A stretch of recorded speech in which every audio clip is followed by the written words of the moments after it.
Welcome to another production of Source Selection Soundbites. These productions foster learning, insight, and the ability to perform. Today's topic, the first few sections of 52.212-1, Instructions to Offerors Commercial Products and Commercial Services. Today we will discuss Section A, NAICS Code and Small Business Size Standards. Section B, Submission of Offers, and Section C, Period of Acceptance of Offers. Section A of 52.212-1 speaks to NAICS codes and small business size standards. The purpose of this section is to inform offerors that the size standards change if the non-manufacturer rule applies. The section starts by saying that even though the NAICS code may be represented elsewhere in the solicitation, the non-manufacturer rule and its size standards apply when selling products that one did not manufacture, produce, or grow. In these instances, the size standards change from the standard SBA size standards for the NAICS code to the size standards applicable to the non-manufacturer rule. The size standards are 150 employees for IT value-added resellers and 500 employees for every other product. Once the provision explains that it applies when products are purchased, it explains to industry that the provision is applicable at certain thresholds when the acquisition is set aside.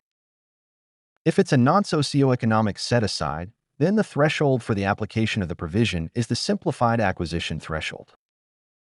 If it's a hub zone set-aside where a hub zone uses the price evaluation preference, then the provision is applicable regardless of the dollar value. That is to say, it applies from the time a penny is spent. When dealing with socioeconomic set-asides, the threshold is the same. Section B, Submission of Offers, states submissions shall be signed and dated in a timely manner and may be submitted on a standard Form 1449, letterhead stationery, or as otherwise specified in the solicitation. In addition, the offeror's submission must provide the information in the provision. One of the most interesting of the requirements in this group is the terms of any express warranty. It's necessary to submit an express warranty that may be added to the contract as an addendum because it differs from the warranties already included in 52.212-4A, Contract Terms and Conditions. The warranties of that clause are implied warranties. Implied warranties are unwritten guarantees that a product or service should work as expected. An implied warranty comes in two forms.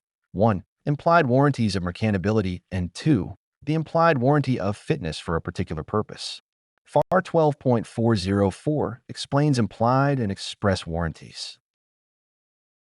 To round out Section B, the clause addresses three more things the submission must do, including acknowledgement of amendments, the content of past performance information, and information that is required when a standard Form 1449 is not submitted with the offer. Acknowledgement of amendments needs some explanation. Even though the amendments must be acknowledged, failure to do so is only non-compliant and disqualifying if a material amendment is not acknowledged. If an immaterial amendment is not acknowledged, it may be treated as an informality and minor irregularities as referenced in Section G of this provision. This past performance section is self-explanatory, but the agency needs to know what it says so that it can be sure not to miss it during compliance review or insert language in the solicitation that conflicts with it. Number 11 is very important because Section L of the solicitation may not require vendors to express agreement with all terms and conditions, but if the offer does not contain this statement, it may be excluded from the competition because of the requirements of this provision. The next section, Section C, lays down the rules for the period of acceptance of offers. The basic clause says the offeror agrees to hold the prices in its offer firm for 30 calendar days from the date for receipt of offers, but the CO can specify a different period via an addendum to the solicitation. The key thing to remember here is the ability to keep an offer open only applies to requests for proposals because they are actually offers that can be held open. However, quotations can neither be held open, nor can a quotation be eliminated for not holding it open in its submission. To wrap things up, let's review what we discussed. We discussed Section A of the provision, NAICS codes, and small business standards. Second, we discussed Section B, submission of offers, and third, we discussed Section C, acceptance of offers. Thank you for watching another episode of Source Selection Soundbites.